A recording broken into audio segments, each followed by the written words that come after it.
Hey guys, this is Austin here, coming at you with game number 4 of SKMC versus Millennium Stephano. This is on Cloud Kingdom, and it's from the Red Bull Battlegrounds LAN, which was held a couple weekends back now. Stephano is the red Zerg player spawning at the top right. He currently leads this series 2-1, and MC is the blue Protoss at the bottom left. So, as you can see here, just some friendly GLHF. These two always have this kind of friendly rival banter before games, whether in interviews or in text chat. It's been a very exciting series so far. MC dropped the first game to a Stephano, I would call it a response pressure, because MC hit with DTs, but then Stephano had to counterattack, and he did, and was able to pick off the numerically inferior MC. In game number 2, the sole player on SK Gaming, MC, was able to execute a fantastic timing push and eliminate Stephano just before his spines could hatch. And in game number 3, Stephano was able to close it out with some excellent early pressure, even dropping a manor hatch at his opponent's third. So now we come into this game with Stephano with a 1-game lead. If he wins this, it is a best of 5. He will move on to the finals, securing the series 3-1. This is to say, it is a must-win game for MC. He has to take this one. So, of course, a lot's going to be on the line here. This was a first-time LAN, but I do not remember the prize pool offhand, but there was a lot of money on the line, I will say that. And it looks like MC's wanting to go for some sort of a Forge Expand play. And there is the Forge. It's pretty tough to do on Cloud Kingdom because there are these rocks here and then different attack paths, because your opponent could come in from here or here, but I guess this is narrow enough for you to be able to place a couple cannons and secure it. Otherwise, MC would not be doing so. And Forge Fast Expand, very common opener against Zerg. It allows you to secure that second base because your opponent is going to likely be expanding a number of times. We do see Stephano going for that pool into hatch play, and he actually forces a cancel off an attempted proxy pylon from MC.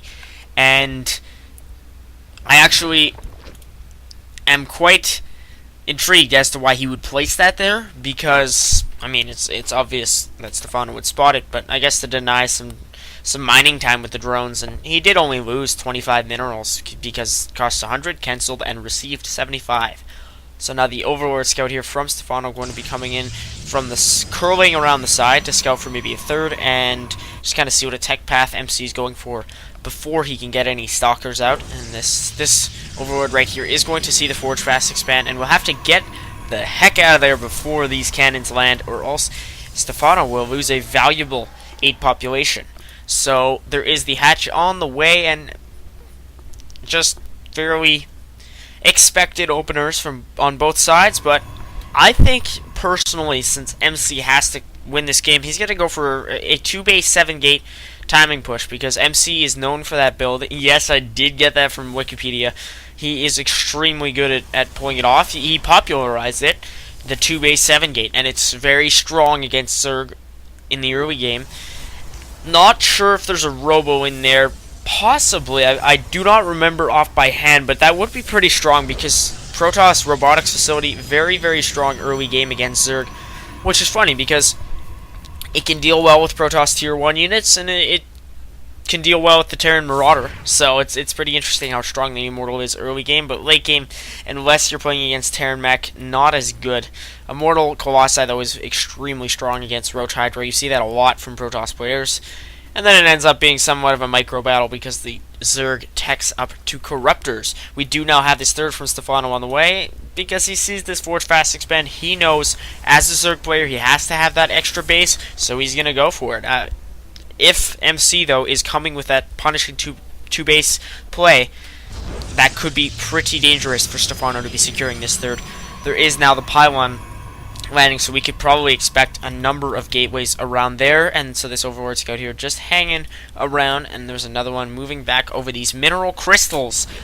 We do actually now have a Stargate from MC, so let's throw everything I said out the window and take this Stargate and ground weapons level 1 into account. 2-base Stargate play, pretty strong against Zerg in the early game as well, because those Phoenixes give you such area superiority, and if you get 2 Void Rays out and push after streaming out a few Phoenixes, it is a very devastating timing, because the Zerg player cannot really get to Hydras and justify it with enough units in time, and Stephano only now getting his Roach Warren, so he's going to be pretty vulnerable to any sort of a timing.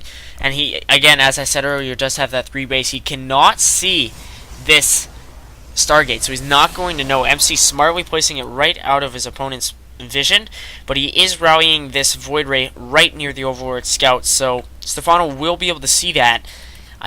He's not producing lair though, so it will take him... Oh, now he is, so he will have this small vulnerable timing window. He can throw down some spores. Let me check if he has any evos right now. I do not believe he does, so he cannot yet throw down any spores, and he's only going for lair tech now, so it still will take some time for him to get Hydras and actually be able to defend this. I mean, queens are pretty powerful, but if you've got 2 voids, that is quite a punishing amount of damage that can be done on the Zerg player. So Stephano is going to now see this, and he is producing an Evo, so that's pretty much a shortcut to anti-air, but MC is going to have to push out with this Void Ray immediately to deal some damage. The creep spread not too much at just yet, but it's only about 8.5 minutes in the game, so Stephano just now connecting his bases, which could prove pretty essential if he's getting this metabolic boost. He could deal well with the Protoss ground if he's able to just run across this little creep highway. And he's now getting that Spore Crawler at his third, probably one at his natural, yes, and one at his main. No, he does have a queen. I guess he figures he's pretty strong. I've said pretty the same way a million times. Pretty. I don't know why. Got a little bit of English in me.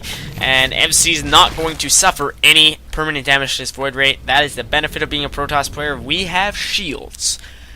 Now there's still just Phoenixes coming out, and 5 Phoenixes. 5 Phoenix harassment, or even 4, extremely powerful.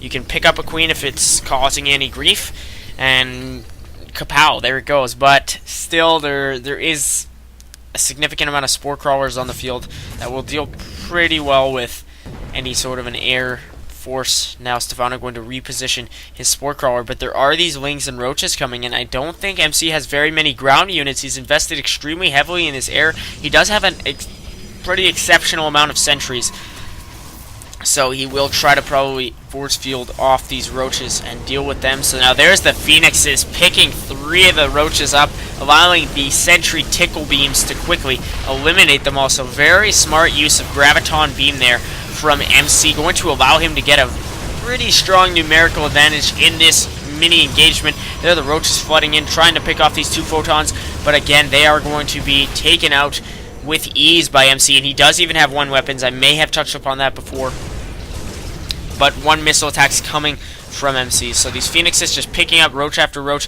and you always see if you micro them well, you can stack up over a dozen kills total between them, and still have all of them on the field. So there's now going to be an Infestation Pit and Spire coming from Stephano. He's not going for that Hydra tech. He is going to grab a 4th, so he'll have to defend against Phoenixes with Infestors. If he can get some good fungals, Phoenixes do not have too much health. They could be vulnerable to a strong fungal. Meanwhile, MC going into Robo and Twilight Council tech. So he does have an awful lot of Stalkers. We can probably see some Blink coming in addition to Immortals to deal with those heavy Roach numbers. There still is this 1 Void right here. 6 kills, that is quite a number. Was it workers? Nope, we just have 2 to 3 workers killed, but still, if you're picking up this many units, let's look at his Phoenixes. 2 kills. Enough kills for me because they're all Roaches, so he's forcing Stephano to go into this lair, and Stephano is going to have to go into Corruptive because Protoss can kite mutas all day. The one thing that our French Zerg does have going for him is an economy. He has 3 bases mining at capacity with a 4th on the way. MC now expands to 3 bases, however, so the Zerg still is 1 up on the Protoss, but he just hasn't saturated this 4th quite yet because it is not finished. He is getting 5 Infestors, and Pathogen Glands will give him that bonus energy, and as predicted, Blink is now on the way from MC, so if he starts to produce enough Immortals, he could deal very well with Stephano's composition.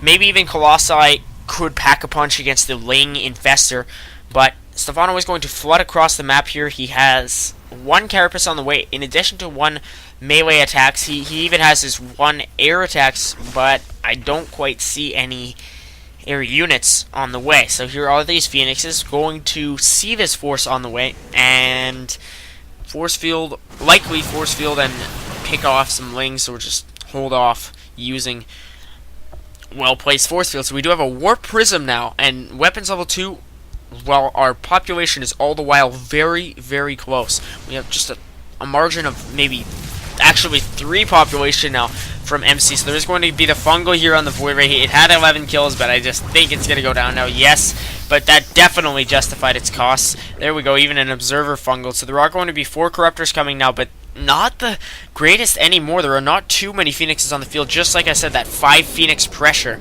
extremely strong, because now he's forced Stephano to overinvest into corruptors. So now he's going to gain vision here. MC is going to gain vision with his phoenixes and probably blink forward into the spine crawlers. There we go, extremely nice force fields, allowing him to pick off infestors and his stalker force all firing. This is looking very, very good for MC. He's only 1 ahead in population, but his Phoenix is packing a punch, finally falling to the Corruptors. All that Stephano has to defend is these infested Terrans. They are very strong, though, against Protoss. Well, against enemies in general, when you've run out of enough energy, or you don't feel like fungaling because it's not as ideal. So, MC's still going to blink back and deal a significant amount of damage. There are 10 roaches incoming, few just hatched. Stephano forced to pull off drones, and these 2-0 stalkers just packing such a punch. They are doing 12 damage, and then plus 16 total damage against armored, which those roaches do fall under. So that is quite a lot. The roaches themselves do 18 damage because of the upgrade, so it is fairly similar.